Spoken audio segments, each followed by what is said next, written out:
India's Prime Minister Narendramodi launched 14,000 projects worth more than $120 billion at the fourth groundbreaking ceremony of the Uttar Pradesh Global Investors Summit in Lucknow on Monday. The projects were related to sectors such as manufacturing, renewable energy, information technology, food processing, hospitality and education. Prime Minister Modi also inaugurated an exhibition on the occasion.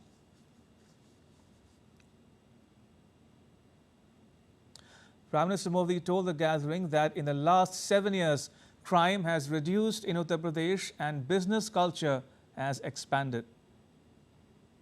UP में double engine की सरकार बने 7 वर्ष हो रहे हैं। बीते 7 वर्षों में प्रदेश में रेड टेप का जो कल्चर था, उस रेड टेप के कल्चर को खत्म करके रेड कारपेट कल्चर बन गया है। India's Defence Minister Rajnath Singh said that the country was making progress in all spheres of human activity.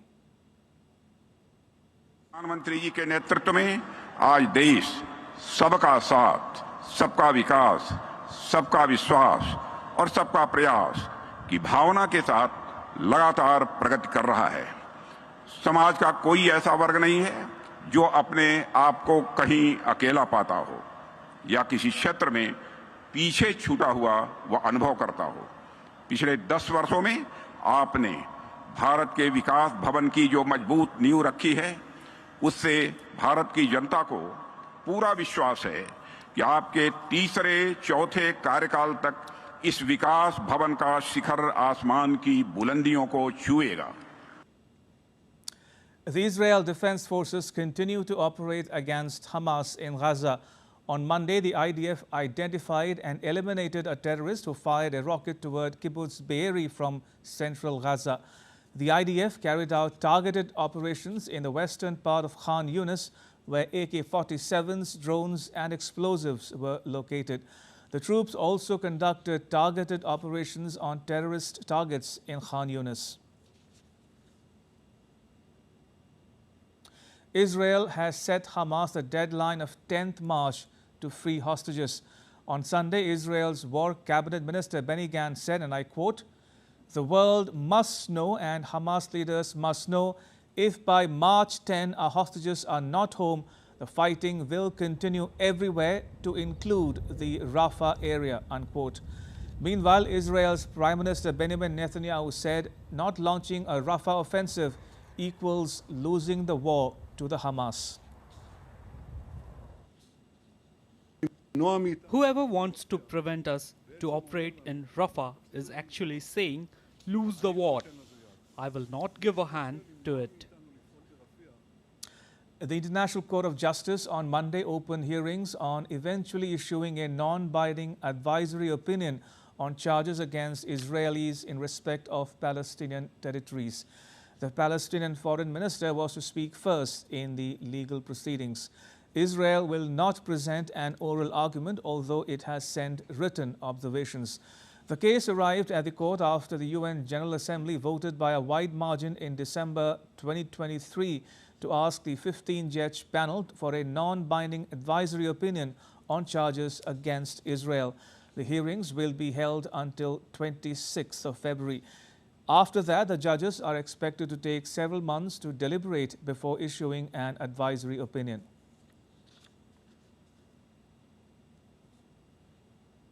Meanwhile, Israel has condemned Brazil's President Lula da Silva for comparing the Gaza conflicts to the Holocaust, accusing him of being anti-Semitic and trivializing the Nazi genocide of European Jews during World War II. The outcry further strained relations between the two countries, which have deteriorated since President Lula returned to office last year. Israel's Prime Minister Benjamin Netanyahu said President Lula's comments crossed a red line. For his part, Israel's foreign minister called President Lula's comments shameful and serious. The UN Security Council is likely to vote on Tuesday on a push by Algeria for the 15-member world body to demand an immediate ceasefire to the Israel-Hamas conflict. Algeria put forward an initial draft resolution more than 2 weeks ago. The U.S. has signaled that it will veto it. U.S. Ambassador to the UN, Linda Thomas-Greenfield, said the text could jeopardize sensitive negotiations aimed at brokering a pause in the war.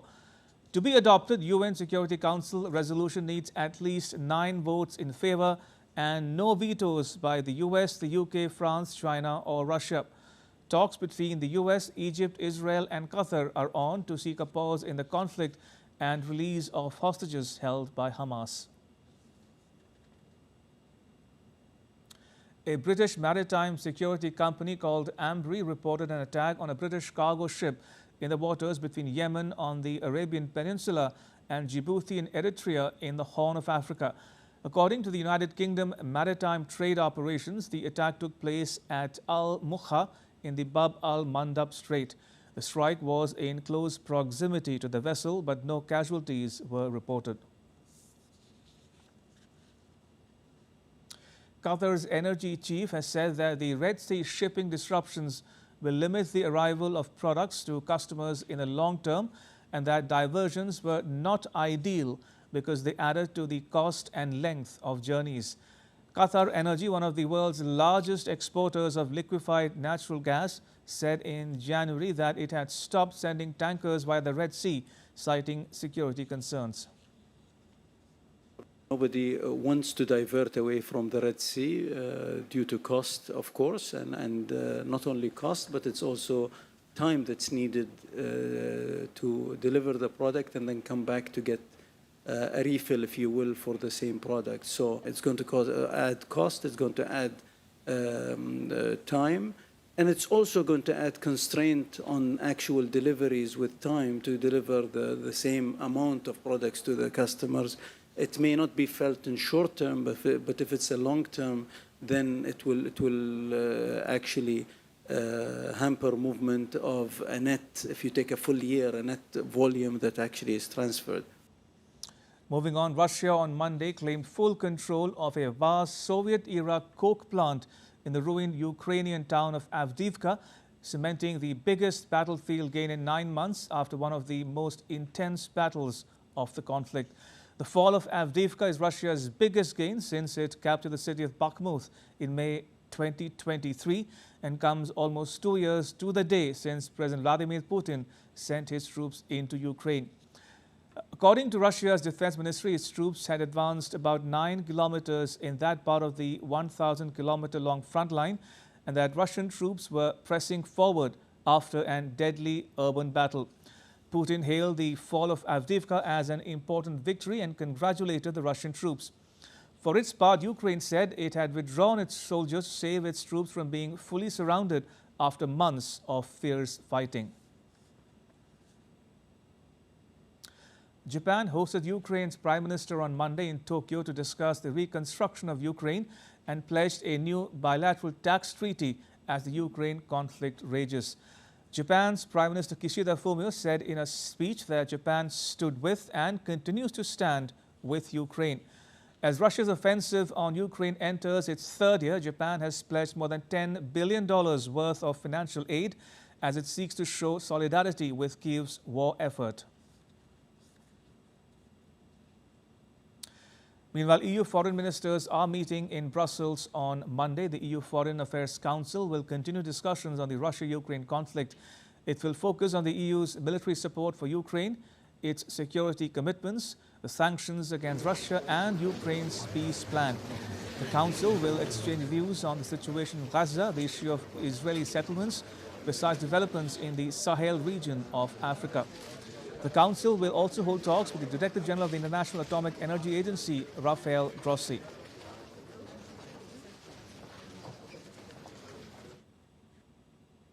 And now take a look at some more stories making news around the world. A water spout moving over the southern part of the U.S. state of Florida blew debris into the air as it made landfall in Cujo Bay on Sunday. Weather authorities described the water spout as a tornado. No injuries were reported, but authorities said that one structure had been damaged. Exceptionally dry weather caused a historic 2-month delay to the annual migration of Australia's Christmas Island red crabs.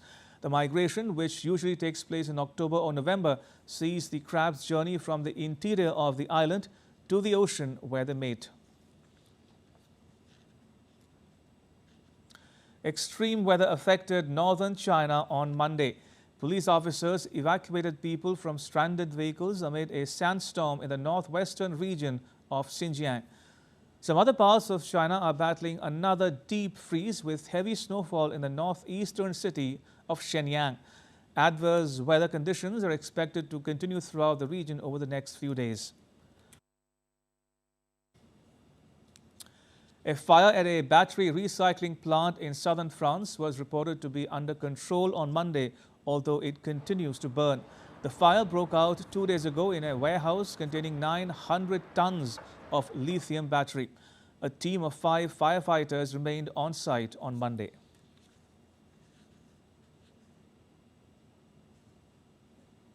Still to come on DD India Live. Fighting between 2 tribes in the southern Pacific island nation of Papua New Guinea kills at least 26 people. And Pakistan People's Party chairperson Bilawal Bhutto Zardari rejects power sharing deal, says it will support the Pakistan Muslim League Nawaz but won't join the government.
In a world that never stops, where information shapes our reality, one app stands out, helps you stay ahead of time.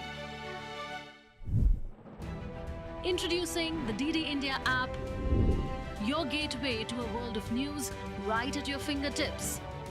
Your most trusted source of news goes global, goes digital.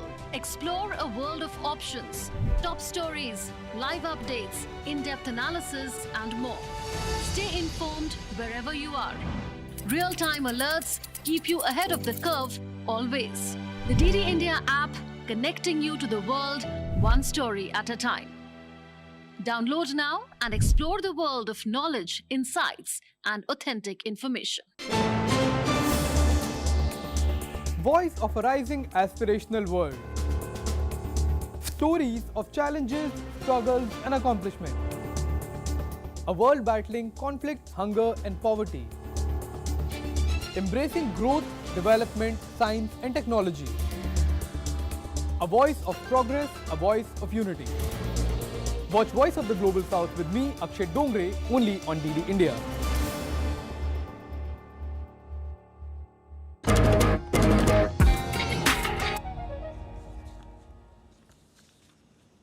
You're watching DD India Live. I'm Ramesh Ramachandran.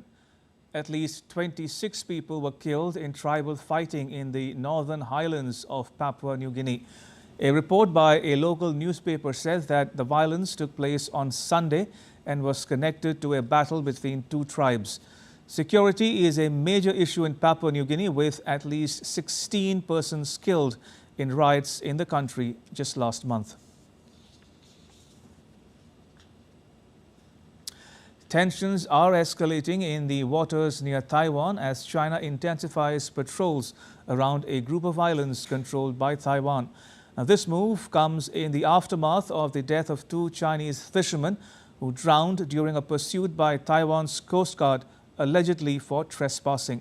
China's Coast Guard, specifically its Fujian Division, said on Sunday that it would enhance maritime law enforcement and conduct regular patrols in the waters around the Chinese port city of Xiamen and Taiwan's Kinmen Islands. The decision to increase patrols raises concerns about heightened proximity between Chinese and Taiwanese Coast Guard vessels, potentially increasing the risk of miscalculation and conflict. Taiwan expressed regret over the deaths but maintained that its Coast Guard officers were acting within the bounds of the law. Pakistan People's Party chairperson Bilawal Bhutto Zardari has rejected a proposed power-sharing arrangement with Pakistan Muslim League Nawaz, in which the Prime Minister's office would be shared between the two parties. He said that he aspires to become the Prime Minister through the mandate of the people. Bilawal announced that his father, former President Asif Ali Zardari, would be the PPP's candidate for president. He said that his party would not take any cabinet portfolios in the coalition government, but will vote for Prime Minister. Reacting to PPP chair's remarks, PMLN leader Ishaq Dar said that the plan to form a coalition government was still on, as he pointed out that there was no other choice available to them.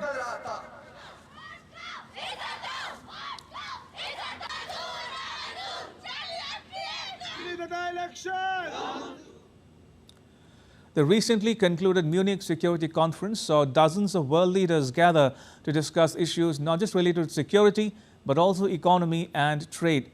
Dr. Peter Hele-Fay tells DD India's Jessica Taneja that despite various challenges, India's economy is poised to grow further. We're here with Dr. Peter Hele. He is the Policy Director of the Wilfred Martin Center in Brussels. Thank you for speaking with us. Looking at the Munich Security Conference, you heard the Chinese Foreign Minister Wang Yi, who said, and I quote, seeking decoupling from China will only backfire on the US. How do you view these statements, and also what kind of impact will it have on the global economy moving forward? Jessica, thank you very much for this kind of opportunity. Yet there's a point for European policymakers and the US as well to indeed go through their economic relations and see where we have strategic weaknesses, where we have dependencies, and we have to work upon that topic. The war of Russia against Ukraine has dramatically shown how economic independence in the energy sector, for example, could be used as a weapon. And now we are very much alert and have to go through our international relations. It's not about decoupling. We are very well aware, and by the way, the Chinese as well, that we cannot disentangle our economies. They are too much interwoven.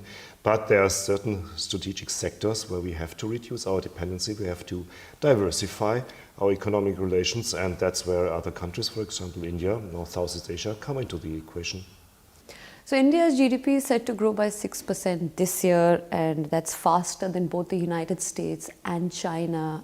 The country has set a national goal to become a developed nation by 2047. What, according to you, has changed in the last decade to see this kind of continued growth from a nation like India? Well, it starts with basic issues such as demography. You're a very young society. Your average age is half of what Europeans are. So this is a driving engine, whether we leave other factors out or not. Yes, of course, you made progress in internal markets. There's much improvement done. You have the advantage also of technological progress. A lot of these factors are, I think, not fully exploited. There's a lot of potential in India in terms of growth. Now the debate is, what kind of growth do you really want to achieve? We are very much interested in creating a more complementary relationship. For the moment, it's very much defined to certain sectors. I think there's a much broader opportunity in the manufacturing sector, for example, in pharmaceutical issues, where India has a huge potential and is already leading in some aspects. The Neem Summit and Global Neem Trade is being organized in New Delhi by collaboration with ICAR Central Agroforestry Research Institute, Jhansi, in New Delhi on the 19th and 20th February at the NASC complex. The summit highlighted Neem as a top contender for plantation forestry, meeting the demands of industry while ensuring sustainability. It also championed Neem tree as a key player in carbon farming, emphasizing its role in combating climate change. Addressing media persons, Dr. A. Arunachalam, Director of Central Agroforestry Research Institute, Jhansi, emphasized the Neem's worldwide significance and its multifaceted utility across different industries. He also touched upon the escalating enthusiasm surrounding the Neem summit. Neem is a tree species grown in the tropical world across the globe, and almost 80 trees are growing these neem trees and naturally present otherwise. And most of the countries are using this neem tree for sourcing oxygen, for ameliorating the atmospheric climate change, and also earning carbon credits out of these neem plants. So as I see a lot of potential with this species, I also forecast a beneficial requirement of promoting neem in India also for various purposes apart from industry, right through carbon farming also. And this time in India, the World Neem Organization is joining hands with the Indian Council of Agriculture Research to organize it in New Delhi to identify the research gaps pertaining to Neem. And this is an exclusive conference for a purpose. Along with this, we are also having a Neem trade fair. But in the coming years, we would upscale this activity and bring in more and more stakeholderships, and many representations from the other countries also will participate. The birth anniversary of Maratha Emperor Chhatrapati Shivaji Maharaj is celebrated on 19th February. Shivaji Maharaj's valor is enshrined in the pages of Indian history. 19th February 2024 marks his 394th birth anniversary. Various programs have been organized throughout the western Indian state of Maharashtra on the occasion. Chhatrapati Shivaji Maharaj is one of the brave sons of India whose valor has been recorded in golden letters in the pages of history.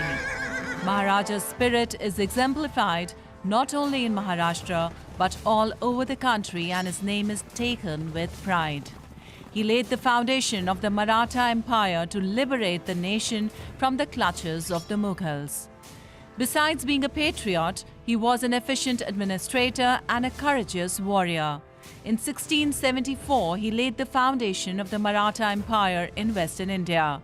During this time, he was formally crowned as the Chhatrapati or Emperor of the Maratha Empire. The Persian language was widely used in that period, so Maharaj promoted the use of Marathi and Sanskrit in court and administration. Due to his contribution, Maharaj is called Maratha Gaurav. He is known as the pioneer of guerrilla warfare and is revered as the father of the Indian Navy.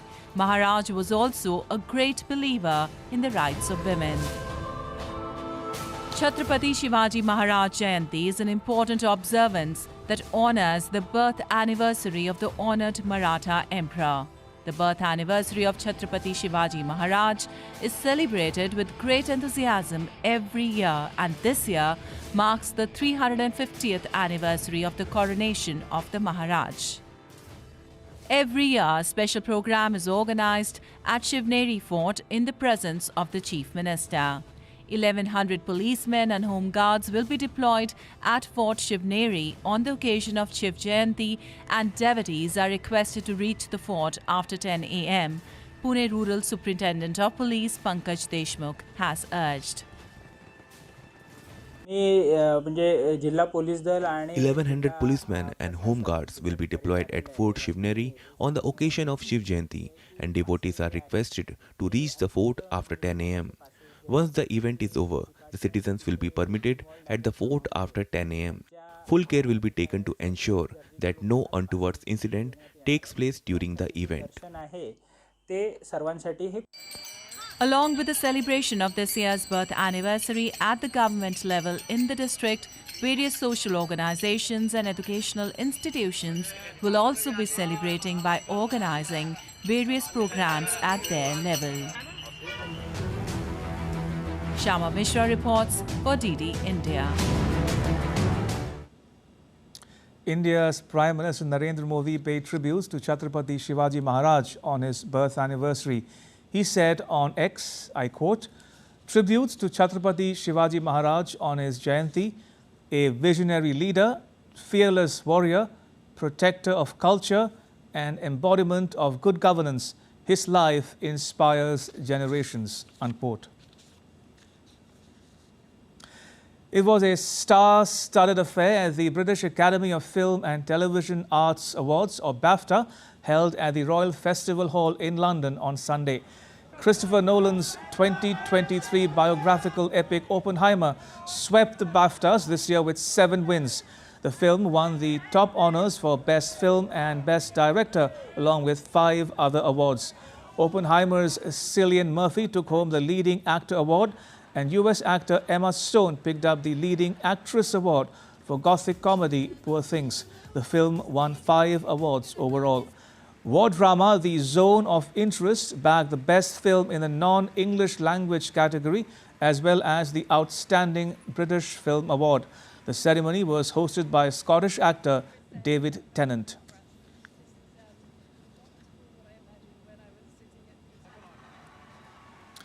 India's President Draupadi Murmu visited the cellular jail at Port Blair in the Union Territory of Andaman and Nicobar Islands, and she paid homage to those who were exiled and hanged as political prisoners during colonial rule.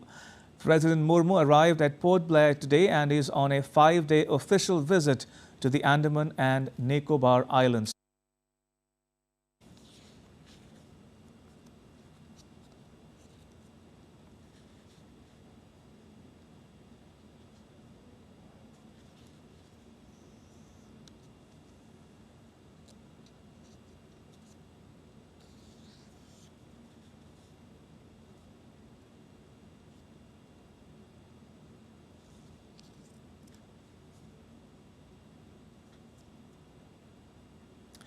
And with that, it's a wrap on this edition of DD India Live. Let us know your thoughts on the news of the day. You can connect with us on Facebook, X and Instagram. You can also check out our website ddindia.co.in. We'll be back with more news as it breaks here on DD India. I am Ramesh Ramachandran. All of us here in New Delhi, thanks for watching DD India Live.